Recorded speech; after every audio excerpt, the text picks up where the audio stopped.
Hello friends, स्वागत है हमारे यूट्यूब चैनल वीएन एजुकेशन में। तो फ्रेंड्स, आज हम लोग वॉल्यूम 2 प्लेटफॉर्म का प्रैक्टिस सेट नंबर 3 करेंगे। कितना करेंगे? Practice set number 3। Total 20 practice set दिया है, जिसमें कि आप आज हम लोग प्रैक्टिस सेट 3 करने वाले हैं। इससे पहले हम लोग 1 से 2 तक लगा लिया है। और साथ साथ इसी भी ध्यान रखेंगे दोस्तों कि प्लेटफॉर्म का वॉल्यूम 1 मैंने कंप्लीट करा दिया है। और इसके साथ साथ आपको खान सर का आपको 20 प्रैक्टिस सेट प्लस उसमें जो 7 प्रीवियस ईयर क्वेश्चन जो दिया था वो, और साथ साथ आपको ज्ञान बिंदु का वॉल्यूम 1 उसे भी मैंने कंप्लीट करा दिया है।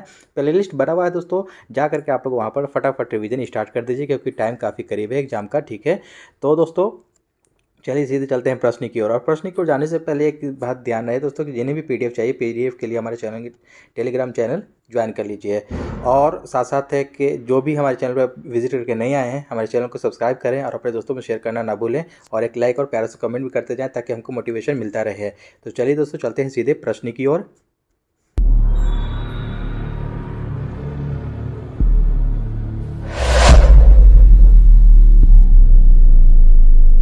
फ्रेंड्स, आज हम लोग टेस्ट सीरीज 3 का पहला प्रश्न देखेंगे। यहाँ पर ध्यान देंगे दोस्तों, आज का पहला प्रश्न है कि भारतीय पैरा एथलीटों ने चीन के हांगजू में आयोजित एशियाई पैरा खेलों में कुल कितने स्वर्ण पदक जीतकर इतिहास रच दिया है। यहाँ ध्यान देंगे, आपको जो पैरा एथलीटों ने चीन में हांगजू में आयोजित एशियाई पैरा खेलों में कुल कितने स्वर्ण पदक, ये आपको गोल्ड मेडल के बारे में पूछ रहा है। तो टोटल आपको एक का यहाँ देखिए डी हो जाएगा 29 सोना। टोटल आपको स्वर्ण पदक 29 जीता है। वहीं आपको बात अगर कह देगा कि आपको टोटल कितना स्वर्ण पदक जीता, टोटल आपको 111 पदक जीता है, जिसमें आपको 29 सोना है स्वर्ण पदक, 31 रजत पदक और 55 कांस्य पदक है। ध्यान देंगे दोस्तों, एशियाई खेल जो हुआ था, ये एशियाई पैरा खेलों में आपको ये जो हुआ था 2022, ये जो हुआ था 2022 में, इसका शुभंकर क्या था? शुभंकर था फेई फेई। ठीक है, इसको याद रखेंगे, ये आपको एग्जाम का रिकॉर्डिंग काफ़ी इंपॉर्टेंट हो जाएगा। फेई फेई ये आपको शुभंकर था। ठीक है, नेक्स्ट क्वेश्चन है दोस्तों इसका 2 नंबर के भारतीय मूल की किस लेखिका को ब्रिटिश एकेडमी बुक प्राइज 2023 प्रदान किया गया है। देखिएगा, ब्रिटिश एकेडमी बुक प्राइज 2023 प्रदान किया गया है, तो 2 का आपको राइट आंसर ए हो जाएगा, नंदिनी दास को। किसे? नंदिनी दास को। नेक्स्ट क्वेश्चन है 3 नंबर की यूनेस्को के द्वारा अमूर्त सांस्कृतिक विरासत की सूची में शामिल गरबा। गरबा जो है ये नृत्य है, ये गुजरात में मनाया जाता है। किस राज्य से संबंधित है? देखिए यहाँ पर तो बी आपको राइट आंसर हो जाएगा, ये गुजरात में मनाया जाता है। 3 का आपको बी हो जाएगा राइट आंसर। 4 नंबर प्रश्न है दोस्तों कि उत्तर कोरिया और दक्षिण कोरिया को अलग करने वाली अंतर्राष्ट्रीय सीमा रेखा को किस नाम से जाना जाता है। देखिएगा, उत्तर कोरिया को दक्षिण कोरिया से अलग करने वाली अंतर्राष्ट्रीय सीमा रेखा को किस नाम से जाना जाता है, तो 4 का सी हो जाएगा दोस्तों, सैन्य सीमांकन रेखा। क्या हो जाएगा? उन 4 का सी आपको राइट आंसर हो जाएगा, सैन्य सीमांकन रेखा हो जाएगा आपका। 49वीं समानांतर रेखा जो है कि यूएसए और कनाडा को ये अलग करता है। ये जो है आपको रेड क्लिफ रेखा भारत और पाकिस्तान के बीच है, इसको भी आप लोग ध्यान में रखेंगे। नेक्स्ट क्वेश्चन है आपको 5 नंबर की भूटान की सीमा इनमें से किस भारतीय राज्य से जुड़ी हुई नहीं है। नहीं के बारे में पूछ रहा है कि भूटान की जो सीमा है इनमें से भारतीय राज्य से कौन सी भारतीय राज्य से जुड़ी हुई नहीं है। तो आपको यहाँ पर 5 का आपको राइट आंसर दोस्तों डी हो जाएगा, उड़ीसा। ठीक है, 5 का क्या हो जाएगा? उड़ीसा से जुड़ी हुई नहीं है। तो 5 नंबर में यहाँ पर आप एक ट्रिक देखेंगे दोस्तों, यहाँ पर एक ट्रिक हो जाएगा आशिक आप। ठीक है, आशिक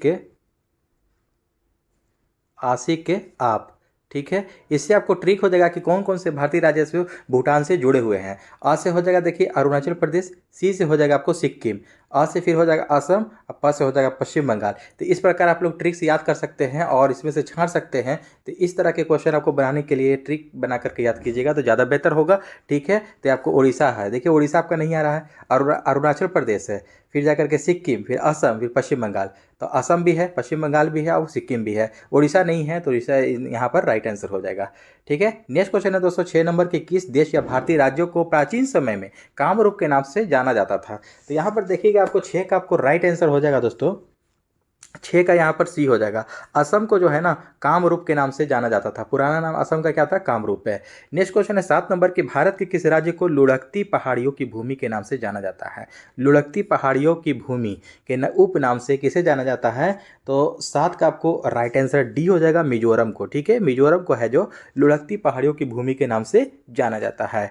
नेक्स्ट क्वेश्चन है आपको 8 नंबर की, विद्या पिल्लई किस खेल से संबंधित है? देखिएगा, विद्या पिल्लई कौन से खेल से संबंधित हैं? तो 8 का ए हो जाएगा, स्नूकर खेल खेलते हैं। क्या?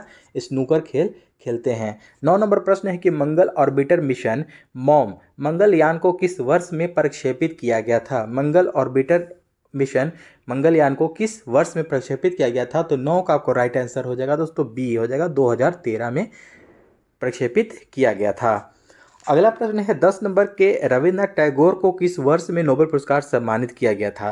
तो 10 का यहाँ पर देखिएगा राइट आंसर हो जाएगा दोस्तों 1913 में। ठीक है, कब?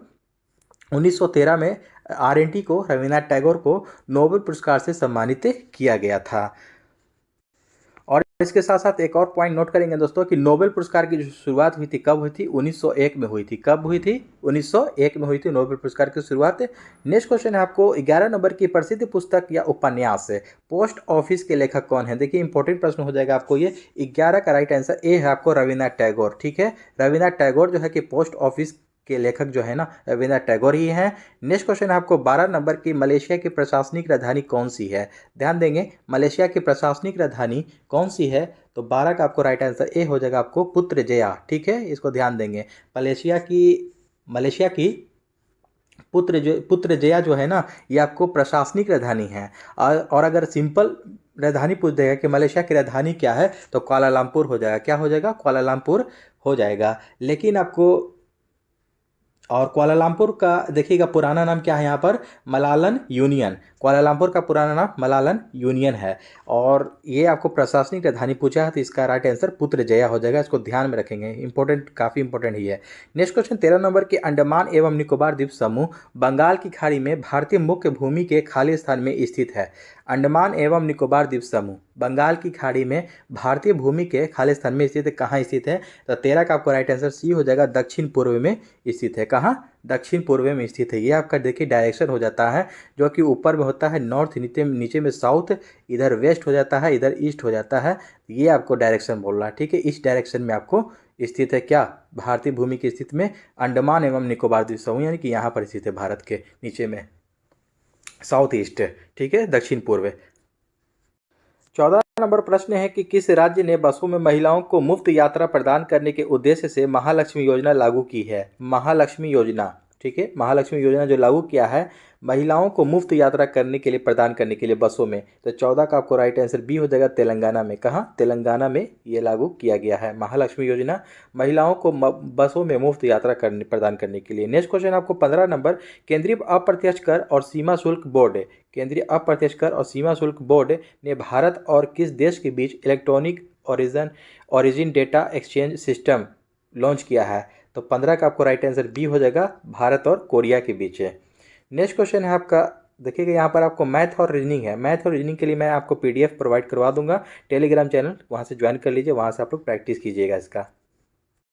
31 नंबर प्रश्न है कि मिस वर्ल्ड प्रतियोगिता 2023 किस देश में आयोजित किया गया? मिस वर्ल्ड प्रतियोगिता जो हुआ था 2023 वाला, ये कौन से देश में आयोजित किया गया था? ये आपको भारत में आयोजित किया गया था। ध्यान देंगे, भारत में। नेक्स्ट क्वेश्चन है 32 नंबर के, हड़प्पाकालीन व हड़प्पाकालीन नगर जिसका प्रतिनिधित्व लोथल का पुरातत्व स्थल करता है, किस नदी के तट पर स्थित है? तो लोथल आपको भोगवा नदी के किनारे बसा हुआ है। इसको ध्यान में रखेंगे कि लोथल भोगवा नदी के किनारे बसा हुआ है।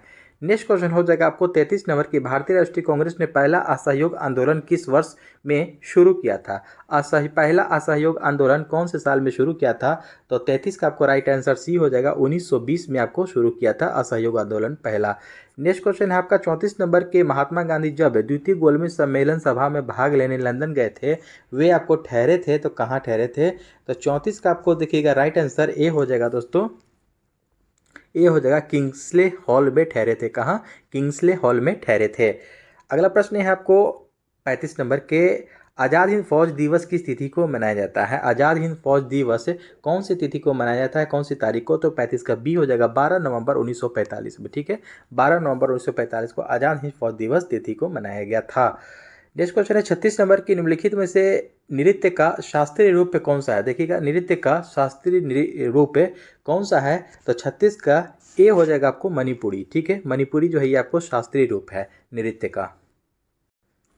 37 नंबर प्रश्न है कि किस भारतीय राज्य में सामाजिक उत्सव छपार मेला, सामाजिक उत्सव है ये छपार मेला आयोजित किया जाता है? 37 का डी हो जाएगा पंजाब में। छपार मेला कहाँ आयोजित किया जाता है? पंजाब में आयोजित किया जाता है।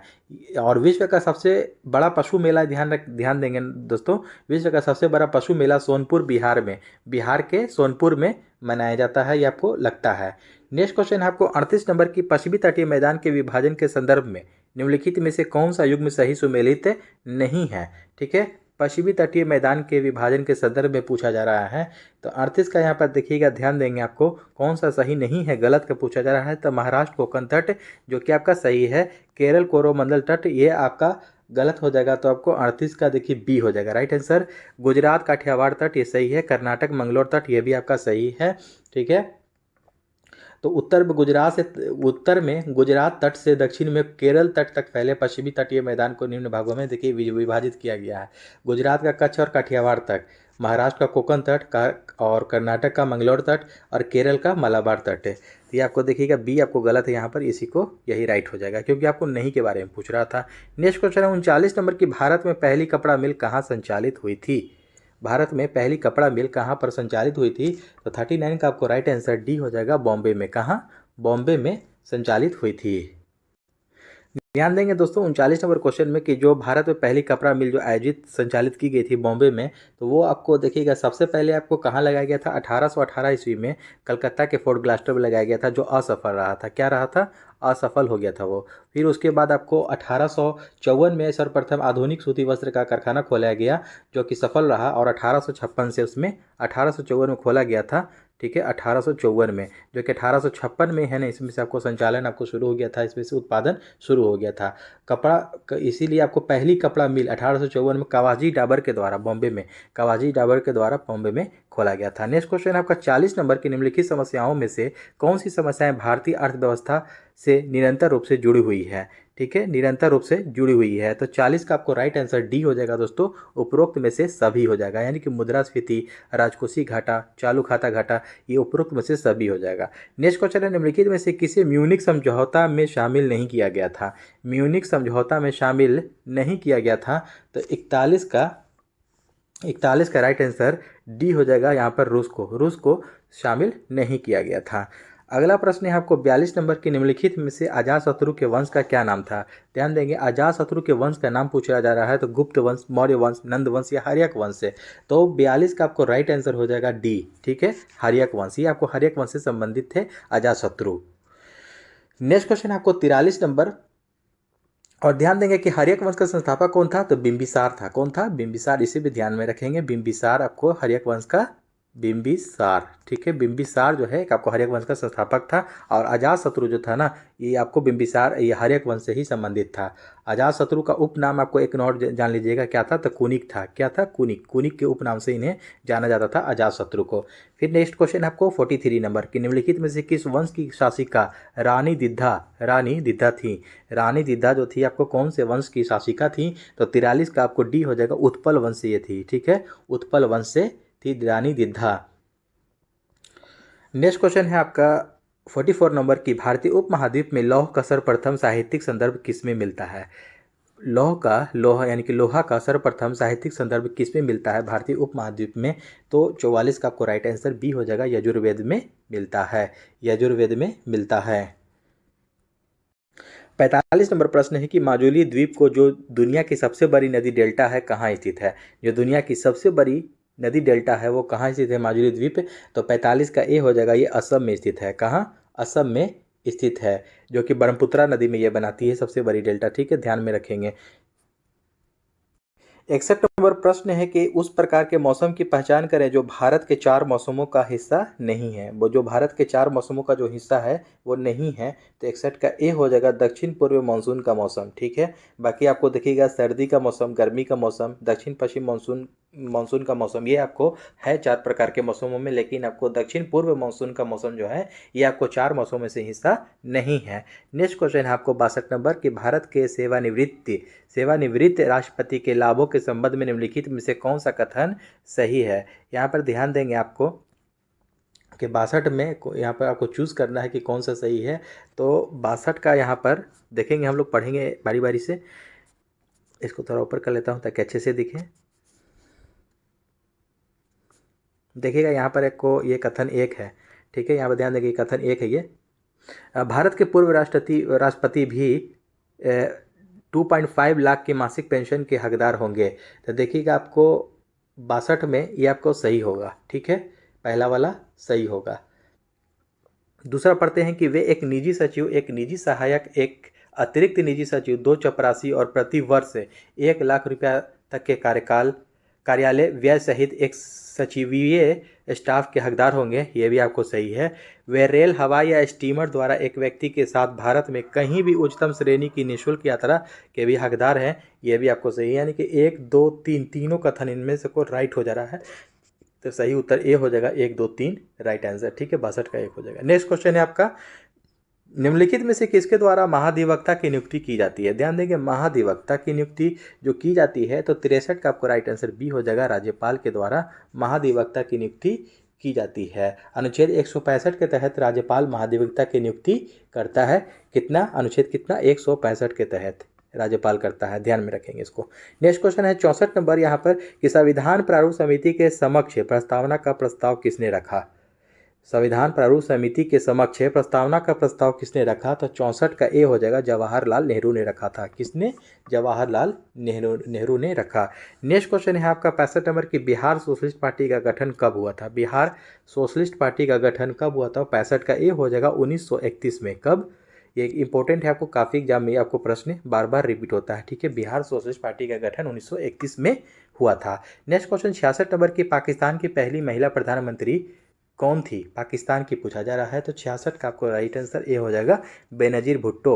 ठीक है, बेनजीर भुट्टो। नेक्स्ट क्वेश्चन है 67 नंबर की म्यांमार कब आज़ाद हुआ। म्यांमार कब आज़ाद हुआ। तो 67 का आपको राइट आंसर हो जाएगा दोस्तों, बी हो जाएगा आपको, 4 जनवरी 1948 को म्यांमार आज़ाद हो गया था। 4 जनवरी 1948 को म्यांमार में आपको 4 जनवरी को ये आज़ादी के दिवस के रूप में मनाया जाता है। नेक्स्ट क्वेश्चन है 68 नंबर की रूस की मुद्रा का नाम क्या है। ध्यान देंगे, रूस की मुद्रा का नाम क्या है। तो 68 का आपको देखिए सी हो जाएगा, रूबल। रूबल आपको रूस की मुद्रा का नाम है। रियाल ये आपको सऊदी अरब का हो जाता है, इसको भी ध्यान में रखेंगे। नेक्स्ट क्वेश्चन 69 नंबर की हिंदी किस लिपि में लिखी जाती है। हिंदी कौन सी लिपि में लिखी जाती है, देवनागरी, रोमन, पर्शियन या पाली। तो 69 का आपको राइट आंसर दोस्तों हो जाएगा। आप लोग देखिए एग्जाम में भी लिखते हैं या मैट्रिक के एग्जाम वगैरह में, तो वहाँ पर आपको पूछा जाता है कि हिंदी में लिखेंगे तो हिंदी में लिखेंगे कि इंग्लिश में। तो इंग्लिश में रोमन लिखा जाता है, इंग्लिश रोमन में, और जाकर के हिंदी लिखेंगे तो देवनागरी लिखा जाता है। तो हिंदी आपको लिपि कौन सी है, तो देवनागरी लिपि है। 70 नंबर प्रश्न है कि किस पंचवर्षीय योजना के समय भारत में पंचायती राज व्यवस्था को प्रथम बार लाया गया था। ठीक है, 70 का आपको राइट आंसर बी हो जाएगा, द्वितीय पंचवर्षीय योजना में। द्वितीय पंचवर्षीय योजना में भारत में पंचायती राज व्यवस्था को प्रथम बार लाया गया था। तो पंचायती राज व्यवस्था कब लाया गया था, 1959 में। कब, 1959 में, राजस्थान के नागौर जिला में। इसे भी ध्यान में रखेंगे, राजस्थान के नागौर जिला में 1959 में। नेक्स्ट क्वेश्चन आपको 71 नंबर की पंचायतों एवं नगर पालिकाओं के संबंध में भारतीय संविधान में किस वर्ष प्रावधान किया गया। 71 का राइट आंसर डी है आपको, 1993 में। 1993 में पंचायतों एवं नगर पालिकाओं के संबंध में भारतीय संविधान में 1993 में जो है कि प्रावधान किया गया। 72 नंबर प्रश्न है कि पंचायती राज व्यवस्था का मूल उद्देश्य क्या सुनिश्चित करना है। पंचायती राज व्यवस्था का मूल उद्देश्य क्या सुनिश्चित करना है। तो विकास में जन भागीदारी, राजनीतिक जवाबदेही, लोकतांत्रिक विकेंद्रीकरण। ठीक है, 1 2 और 3। चौथा कहता है वित्तीय संग्रहण, ये आपको नहीं होगा, ये आपको 1 2 3 सही है यहाँ पर। तो 1 2 3 किस में है, तो 72 का ए में है। ठीक है, तो ये आपको राइट आंसर हो जाएगा। ध्यान देंगे आपको कि भारतीय संविधान के 11वीं अनुसूची में क्या है, तो पंचायती पंचायती राज प्रणाली का उल्लेख है, इससे संबंधित है। और भारतीय संविधान का अनुसूची जो 12 है, 12वां अनुसूची नगर पालिका से संबंधित है, इसे ध्यान में रखेंगे। नेक्स्ट क्वेश्चन आपको 73 नंबर की, देश में सर्वाधिक समृद्धि दर प्राप्त की गई थी, तो 73 का आपको बी हो जाएगा 10वीं योजना में। ठीक है, जो 10वीं योजना जो हुई थी उसमें आपको देश में सर्वाधिक समृद्धि दर प्राप्त की गई थी। नेक्स्ट क्वेश्चन है आपको 74 नंबर की, पांचवी पंचवर्षीय योजना का मूल उद्देश्य क्या था? पांचवी पंचवर्षीय योजना जो हुई थी उसका मूल उद्देश्य क्या था? 74 का ए हो जाएगा गरीबी हटाओ। ठीक है, इसमें गरीबी हटाओ का नारा लगाया गया था। ठीक है, इसके यही आपको मूल उद्देश्य था। यह आपको इंदिरा गांधी के समय में हुआ था, पांचवी पंचवर्षीय योजना, इसको ध्यान में रखेंगे। उस समय आपको प्रधानमंत्री कौन थी? इंदिरा गांधी, श्रीमती इंदिरा गांधी। नेक्स्ट क्वेश्चन आपको 75 नंबर के, प्रधानमंत्री जनधन योजना के संदर्भ में निम्नलिखित में से कथनों पर विचार कीजिए। देखिएगा, जनधन योजना जो है आपको उसके बारे में यहाँ पर आपको उसके संदर्भ में आपको यहाँ पर हम लोग को विचार विमर्श करना है। तो कितना नंबर प्रश्न है? 75 नंबर प्रश्न है। तो 75 का आपको देखिएगा राइट आंसर हो जाएगा। देखिएगा, इस वर्ष 2014 में शुरू किया गया। ये आपको बिल्कुल सही है कि 2014 में ही जनधन योजना को शुरू किया गया था, जिस वर्ष आपको प्रधानमंत्री मोदी जी बैठे थे। ठीक है, प्रधानमंत्री बने थे। इसके अंतर्गत लोगों को बैंक खाता खोलने के लिए प्रोत्साहित किया जाता है। बिल्कुल सही है, यह भी सही है आपका, एक दो दोनों सही है। इसका उद्देश्य बचत को बढ़ावा देने के साथ साथ सरकारी योजनाओं के अंतर्गत मिलने वाले सभी लाभों तथा आर्थिक सहायता को सीधे खाताधारियों को हस्तांतरित करना है। यह भी आपको बिल्कुल सही है, यानी कि आपको 1 2 3 तीनों कथन सही है, यानी कि 75 का आपको राइट आंसर आपको डी हो जाएगा, ये सभी। ठीक है, नेक्स्ट क्वेश्चन है आपको 76 नंबर के, नीचे 4 शब्द दिए गए हैं जिसमें से किसी संदर्भ में एक समान है, और उसमें देखिएगा यहाँ पर आपको ये एक तरह ये रीजनिंग है, मैं बता देता हूँ। 76 का आपको राइट आंसर ए हो जाएगा। ठीक है, शांति, क्योंकि वाग युद्ध, उत्पाद, आलोड़न ये आपको अलग है, शांति एक अलग है इसमें से। तो नेक्स्ट क्वेश्चन हो जाएगा आपका 91 नंबर प्रश्न है कि नौकरी पेशा लोगों के बीच लोकप्रिय बचत योजना लोक भविष्य निधि पीपीएफ पर वर्तमान में कितना ब्याज मिल रहा है? 91 का सी हो जाएगा आपको 7.1% मिल रहा है। ठीक है, नौकरी पेशा लोगों के बीच लोकप्रिय बचत योजना जो है आपको लोक भविष्य निधि, जिसको पीपीएफ कहते हैं, उसमें आपको कितना ब्याज मिल रहा है? 7.1%। नेक्स्ट क्वेश्चन है 92 नंबर के, निम्नलिखित में से किसने मिल्खा सिंह को फ्लाइंग सिख का खिताब दिया था? काफ़ी इंपॉर्टेंट प्रश्न है। फ्लाइंग सिख तो सभी जानते हैं कि मिल्खा सिंह को कहा जाता है, इनका उपनाम है, लेकिन किसने ये खिताब दिया था? तो 92 का आपको सही उत्तर डी हो जाएगा, जनरल अयूब खान ने। किसने? जनरल अयूब खान ने मिल्खा सिंह को फ्लाइंग सिख का खिताब दिया था, जनरल अयूब खान ने। नेक्स्ट क्वेश्चन है आपको 93 नंबर के, 1978-79 से ग्रामीण विकास का एक व्यापक कार्यक्रम प्रारंभ किया गया जिसका उद्देश्य ग्रामीण बेरोजगारी कम करना था। इस योजना का नाम क्या था? तो 93 का आपको राइट आंसर हो जाएगा दोस्तों, बी हो जाएगा यहाँ पर कि समन्वित ग्रामीण विकास कार्यक्रम आपको सही उत्तर हो जाएगा। नेक्स्ट क्वेश्चन आपको 94 नंबर के, भारत में गरीबी अनुमानों का आधार है। देखिएगा, भारत में गरीबी अनुमानों का आधार क्या है? प्रति व्यक्ति आय, प्रति व्यक्ति व्यय, परिवार का उपयोग व्यय, या उपरोक्त में से कोई नहीं। तो 94 का राइट आंसर सी हो जाएगा दोस्तों, परिवार का उपयोग व्यय।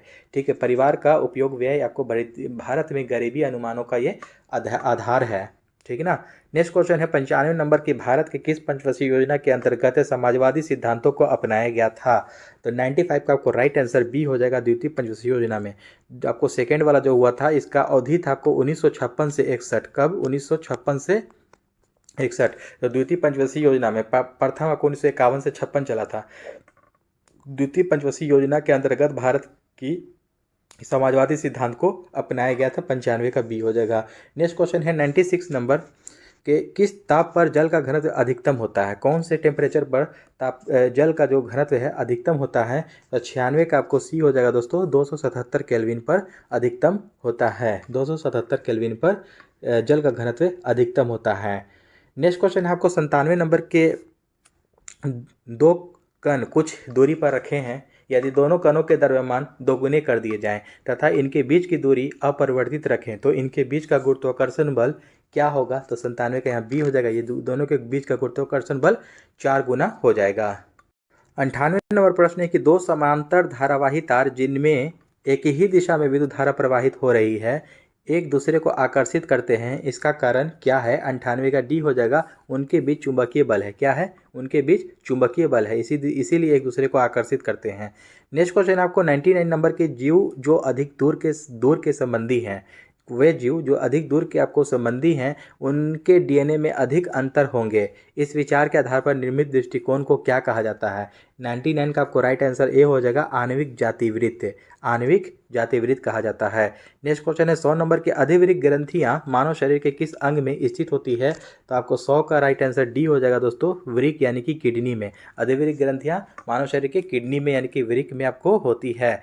वृक्क का वजन साथ साथ इसे ध्यान में रखेंगे, वृक्क का वजन कितना है? होता है 140 ग्राम होता है। कितना? 140 ग्राम। नेक्स्ट क्वेश्चन है आपको 101 नंबर की दाद यानी कि रिंग वॉर्म जिसको कहते हैं, किस प्रकार की ये बीमारी है? तो 101 का आपको देखिए बी हो जाएगा, ये कवकीय यानी कि ये फंगस से होने वाला फंगल बीमारी है, फंगस से होता है दाद। दाद के आपको देखिएगा फंगल का नाम क्या है? तो एस्परजिलस फ्यूमिगेटस होता है। क्या होता है? एस्परजिलस फ्यूमिगेटस दाद का। नेक्स्ट क्वेश्चन है 102 नंबर की साधारण नमक का रासायनिक नाम निम्नलिखित में से क्या है? साधारण नमक का रासायनिक नाम निम्नलिखित में से क्या है? तो 102 का आपको राइट आंसर सी हो जाएगा दोस्तों, सोडियम क्लोराइड यानी कि NaCl, इसका सूत्र होता है NaCl। नेक्स्ट क्वेश्चन है आपका 103 नंबर की चंद्रमा के पृष्ठ के निकट मुक्त रूप से गिरते विभिन्न द्रव्यमानों के दो पिंडों के बीच मतलब कि क्या होगा? तो 103 का यहाँ पर हम लोग देखेंगे कि ए होगा, ठीक है।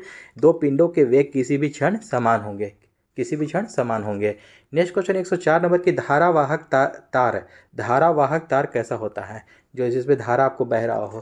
तो 104 का आपको राइट आंसर सी हो जाएगा, न्यूट्रल होता है। धारावाहक तार कैसा होता है? न्यूट्रल होता है। 105 नंबर प्रश्न है कि यौन संचारित रोग के संबंध में निम्नलिखित में से कौन सा विकल्प आपको सही है? तो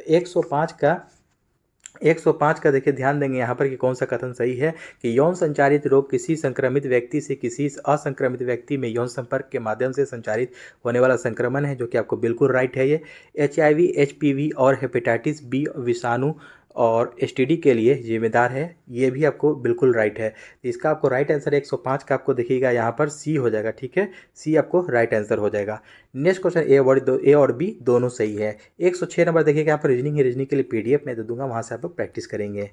121 नंबर प्रश्न है कि आप उस प्रकार की औषधि को क्या कहते हैं जो प्राकृतिक संदेशवाहक की नकल करके ग्राही को सक्रिय कर देती है? ग्राही को सक्रिय कर देती है। 121 का डी हो जाएगा, एगोनिस्ट कहते हैं उसको। क्या कहते हैं? एगोनिस्ट। 122 नंबर प्रश्न है कि अपस्मार जिसको हम लोग मिर्गी रोग के नाम से जानते हैं, वो शरीर का कौन सा अंग प्रभावित करता है? तो 122 का ए हो जाएगा, ये मस्तिष्क यानी कि हमारे ब्रेन को, ये आपको अंग को प्रभावित करता है, अपस्मार यानी कि मिर्गी रोग। नेक्स्ट क्वेश्चन है आपको डीएनए के एकल क्षारक युग्म के परिवर्तन को क्या कहते हैं? तो 123 का सी हो जाएगा दोस्तों, बकवास उत्परिवर्तन। क्या कहते हैं? 123 का सी हो जाएगा, बकवास उत्परिवर्तन कहते हैं, यानी कि नॉनसेंस म्यूटेशन, ठीक है। 124 नंबर प्रश्न है कि इनमें से किस तत्व का घनत्व अधिकतम होता है? प्लेटिनम, पारा, ऑस्मियम या लेड का? यानी कि लेड मतलब सीसा का। तो 124 का आपको राइट आंसर सी हो जाएगा, ऑस्मियम का जो इसमें घनत्व है ना सबसे ज़्यादा होता है, अधिकतम होता है, ठीक है, ऑस्मियम का। नेक्स्ट क्वेश्चन है आपको 125 नंबर के निम्नलिखित में से कौन सा 1897 में खोजा गया पहला बी विटामिन था? ठीक है, पहला बी विटामिन था। 125 का यहाँ पर ध्यान देंगे, आपको यहाँ पर डी हो जाएगा थायमीन, ठीक है, यानी कि बी वन नाम, थायमीन आपको B1 का ही नाम है, इसको ध्यान में रखेंगे। राइबोफ्लेविन कितना होता है? राइबोफ्लेविन विटामिन B2 का है नाम ये, ठीक है। नेक्स्ट क्वेश्चन हो जाएगा 126 नंबर की कौन सा कोशिका के अंदर विषैले पदार्थ एवं औषधि यानी कि ड्रग्स को आविष रहित करने में मुख्य भूमिका निभाती है?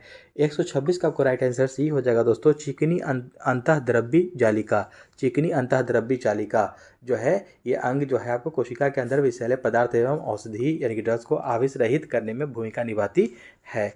नेक्स्ट क्वेश्चन आपको 127 नंबर के यदि कोई विलयन नीले रंग के लिटमस पेपर को लाल रंग में बदल देता है तो इस विलयन का pH मान क्या हो जाएगा? तो 127 का आपको राइट आंसर हो जाएगा दोस्तों, 127 का यहाँ पर हम लोग देखेंगे डी हो जाएगा, यानी कि 7 से कम, ठीक है। क्या कह रहा है यहाँ पर कि यदि कोई विलयन जो है कि नीले रंग के लिटमस पेपर को लाल रंग में बदल देता है, जिसका pH मान 7 से कम है, इसका मतलब है, ठीक है। नेक्स्ट क्वेश्चन आपको 128 नंबर के वंशागति नियम की खोज किसने की थी? वंशागति नियम की खोज 128 का राइट आंसर डी हो जाएगा, ग्रेगर जोहान मेंडल ने किया था। और नेक्स्ट क्वेश्चन हो जाएगा आपका 129 नंबर की, किस हार्मोन के स्राव के कारण हृदय की धड़कन एवं श्वसन दर में एक साथ वृद्धि होती है। ठीक है, किस हार्मोन के स्राव के कारण हृदय की धड़कन एवं श्वसन दर में एक साथ वृद्धि होती है। तो 129 का आपको राइट आंसर ए हो जाएगा। क्या हो जाएगा? ए हो जाएगा। एड्रेनालाइन कहते हैं उसको, एड्रेनालाइन कहते हैं, एड्रेनालाइन। ठीक है। 130 नंबर प्रश्न है कि निम्नलिखित में से कौन सा पदार्थ है ऊर्ध्वपातन प्रक्रिया से गुजरता है, यानी कि सब्लिमेशन आपको प्रक्रिया से गुजरता है। तो 130 का सी हो जाएगा दोस्तों, आयोडीन इसमें हो जाएगा। क्या?